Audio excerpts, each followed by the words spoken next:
এত গরমেও আমি একটি গরম গরম রেসিপি নিয়ে কিন্তু চলে এসেছি বন্ধুরা। তো কেমন আছেন আপনারা সবাই? আমি দেবযানী রান্নাঘরে আপনাদের সকলকে স্বাগত জানাই। আজকে আমি আপনাদের সঙ্গে শেয়ার করতে চলেছি চিংড়ি মাছের মালাইকারি। চিংড়ি মাছের মালাইকারি বাঙালিদের জীবনের একটি অত্যন্ত সুপরিচিত এবং দুর্দান্ত স্বাদের একটি রেসিপি। পারিবারিক অনুষ্ঠান বা যে কোনো সামাজিক অনুষ্ঠানে আমাদের এই রেসিপিটির কিন্তু জুড়ি মেলা ভার। তো বন্ধুরা দেখতে থাকুন আর স্কিপ না করে পুরো ভিডিওটি দেখবেন এবং আমার সঙ্গে থাকবেন। আমি নারকেলটি ভেঙে খুব সুন্দর করে নারকেলটি কুড়িয়ে নিয়েছি। এবার এই কোরানো নারকেল থেকে আমি দুধ বের করার জন্য আপনাদের সঙ্গে একটি সুন্দর টিপস শেয়ার করব। তো সব সময় আপনারা চেষ্টা করবেন উষ্ণ গরম জলের ব্যবহার করতে। গরম জলে নারকেল কোড়াটাকে ভিজিয়ে রাখুন বেশ কিছুক্ষণের জন্য, আর তারপরে চিপে চিপে তুলে নিন। ব্যাস, খুব সুন্দরভাবে দুধটা চলে আসবে। তো বন্ধুরা এই টিপসটা ফলো করবেন, আশা করি আপনারা খুব উপকৃত হবেন। সেই সঙ্গে আমি দুটি পেঁয়াজ কুচি কুচি করে কেটে নিয়েছি, সাথে সাথে হাফ চামচ করে আদা এবং রসুন বাটা নিয়ে নিয়েছি। একটা টমেটোকে আমি কুচি কুচি করে কেটে নিয়েছি। সেই সঙ্গে আমি এখানে 250 গ্রাম চিংড়ি মাছ নিয়ে নিয়েছি। বন্ধুরা চিংড়ি মাছটিকে আমি লবণ এবং হলুদ কিন্তু কিচ্ছু মাখাইনি। আমি ফ্রাই প্যানে সর্ষের তেল দিয়েছি। সর্ষের তেলটি গরম হলে আমি মাছগুলোকে শুধুই ভেজে নেব, এবং এর ফলে লবণ এবং হলুদ দিইনি বলে মাছগুলো ভেঙে যাওয়ার কোনো রকমের সম্ভাবনা থাকবে না। আপনারা চাইলে এই টিপসটিও কিন্তু ফলো করতে পারেন। তো দেখুন বন্ধুরা, সুন্দর করে আমার চিংড়ি মাছটি ভাজা হয়ে গেছে। আমি গরম জলে নারকেল কোড়ানোটা ভিজিয়ে রেখেছিলাম। দেখুন বন্ধুরা, আমি কোনো ছাঁকনির ব্যবহার করিনি, কিন্তু কত সুন্দর দুধটা বার হয়েছে। এবার আমি ফ্রাই প্যানে সেই একই তেলের মধ্যে একটি শুকনো লঙ্কা হাফ করে দিয়ে দেব, সাথে সাথে গোটা গরম মশলা, এখানে আছে দারুচিনি, লবঙ্গ এবং এলাচ। সামান্য সময়ের জন্য একটু নাড়াচাড়া করে নেব। সাথে সাথে আমি এখানে দুটো পেঁয়াজ কেটে রেখেছিলাম।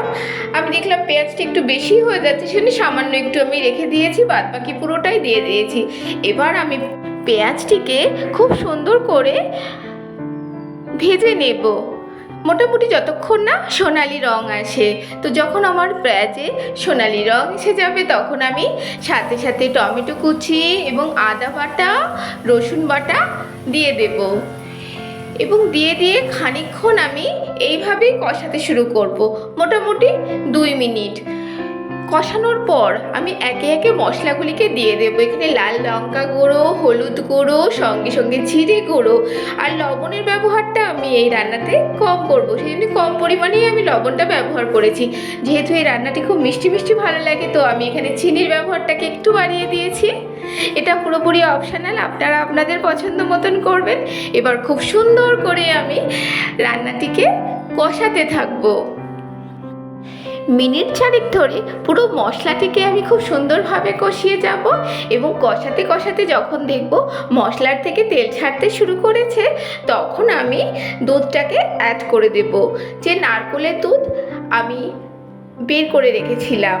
তো বন্ধুরা দেখুন, এটা খুবই সহজ রেসিপি, ভীষণ অনেক কিছু দরকার সেরকমটা নয়, শুধু এখানে নারকেলটারই একটু আলাদাভাবে ব্যবহার। তো আপনারা সবসময় চেষ্টা করবেন গরম জলে নারকেল কোড়ানোটাকে ভিজিয়ে রাখতে, তাহলে খুব সহজেই দুধটা বার হয়ে যাবে।